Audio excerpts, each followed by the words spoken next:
Today I want to cover a credit building credit card that you can get approved for without a credit check. What's going on, everyone? Welcome to Currency Counts, where I cover all things money, from credit repair, high limit credit cards, business credit, side hustles, and more. The card I'm covering today does things differently than your average credit card in almost every way. The first way is by looking beyond your traditional credit score and credit history to be approved. The second way is, unlike other credit building credit cards, is with this card, you can actually spend your credit limit. The credit card I'm talking about today is from Grow Credit, which has a 4.6 star rating on the Play Store and a 4.8 star rating on the App Store, and has over 600,000 downloads combined. So the way it works is the Grow Limit MasterCard allows you to choose 1 out of 4 membership plans to help you build credit through qualifying subscriptions and bills. It doesn't charge fees or interest, and it skips a credit check, which is always a good thing. While this sounds good, the Grow Credit card does have some limitations, so it might not be for everybody. For example, you won't be able to carry a balance and your spending limit will be low. But what you want to remember here is this is a credit building credit card, and you're going to use this in a way that's going to build your credit. And then further down the line, you can graduate to higher limit credit cards. So as I mentioned, there's no hard credit pull required, only a soft pull for ID verification. You will also have to link an existing bank account through Plaid.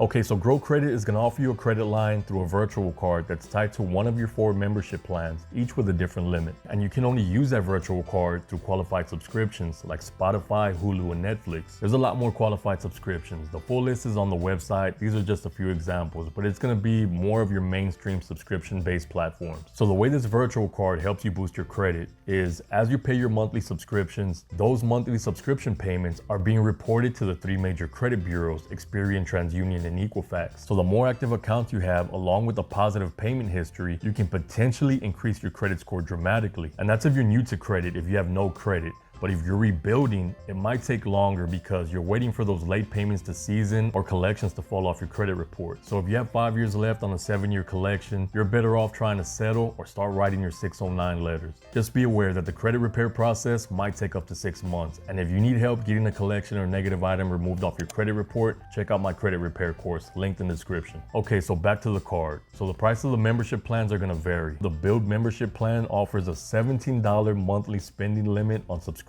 like Hulu, Netflix, Spotify, and that one's free. So let's pause right here. So I recorded this video 2 weeks ago and now editing. I went back to the website to get some B-roll, and this is what I see here. They changed the pricing to everything. And this is pretty funny. Well, maybe not funny to somebody that was planning to use Grow Credit, but just funny in the fact that these fintech companies are just out to get paid and not really giving you too much in return. I didn't want to reshoot the video, so as we go along, I'm going to be correcting the pricing and some of the statements I make. All right, so let's continue with the video.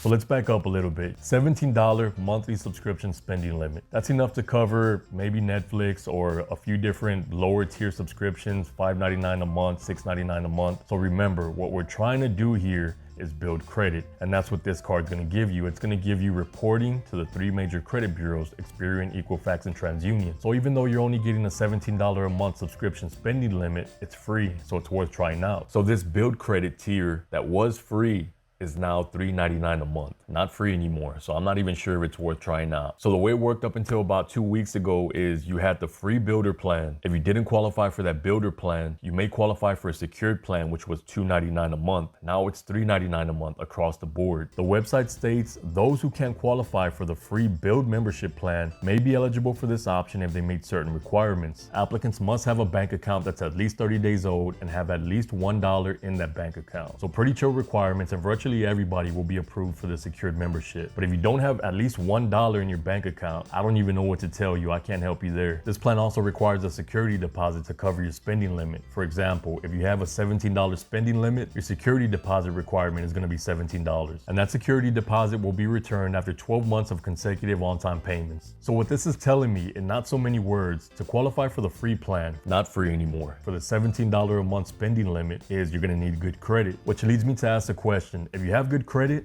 why would you need to use this product? So for a $17 a month spending limit, if it's free, it's worth it.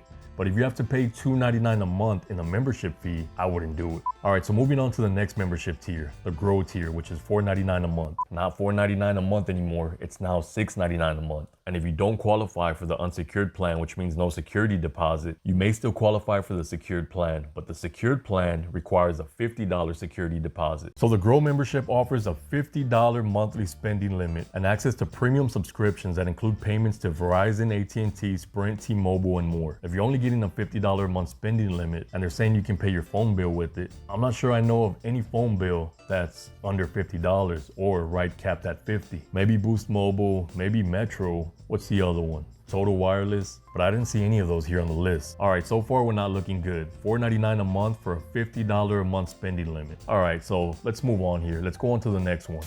The last membership tier is called Accelerate, which is $9.99 a month, now $12.99 a month, which offers a $150 a month spending limit toward the same premium memberships. So among the 4 plans, the free plan is the best option if you qualify. Not free anymore. Otherwise, you're paying the annual cost of about $60 for the Grow membership plan and nearly $120 for the Accelerate membership plan. And that's before the price increase, so you'd be paying even more now. Prices will vary with different promotions at different times of the year. Did I call that or what? Prices will vary, and they definitely did. And it only took a few weeks, and those fees will eventually only increase. So in that case, you're better off saving up and paying a security deposit on a secured credit card, because you can get your security deposit back if you maintain a good payment history. And if you don't have any credit or have bad credit and don't know if you'll qualify and don't want to run a hard credit pull, check out Capital One. When you apply using the link in my description, you can see if you pre-qualify without any hard impact to your credit score. And they have cards for all different credit types, all credit situations. They have secured credit cards, they have high limit credit cards, they have credit cards for people with bad credit, they have rewards cards, cashback cards. So I would try Capital One first before I would even think about applying for this Grow credit card, just because I'm not really big into monthly fees where you really don't get too much out of it. And you can most likely get the same results without paying any type of subscription fee, without paying any type of membership fee.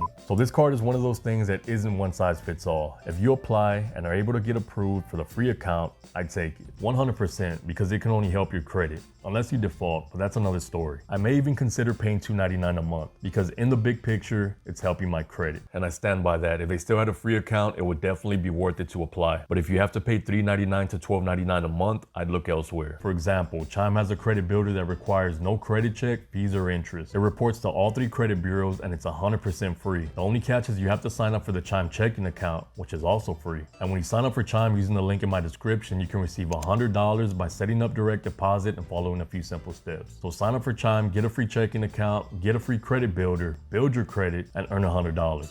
Okay, so this is the part of the video I rate the card we're looking at from 1 to 5 stars. 1 being the worst, 5 being the best. So let's recap here. The pros of Grow Credit is there's no interest or fees, no hard credit pull, build credit with the subscription you're already paying for, and it reports to all 3 major credit bureaus. A few of the cons are you can only use your credit line to pay for qualified subscriptions. You have to pay a higher subscription fee for a larger credit line. You may even need to pay a deposit for that credit line. You can't carry a balance, which means you have to pay your account in full every month. And the subscriptions you're able to pay using your virtual card depend on your membership tier. If they change their pricing model, I think Grow Credit can have some really good potential, and maybe not even necessarily lowering their prices, which I think couldn't hurt, but if they offered more features to make it worth the subscription you're paying for. So with all that being said, I give this card 2.5 out of 5 stars. Not the worst, worth checking out, but far from the best. So I hope this video was helpful. Don't forget the financial links in my description. Thanks for watching. See you next time.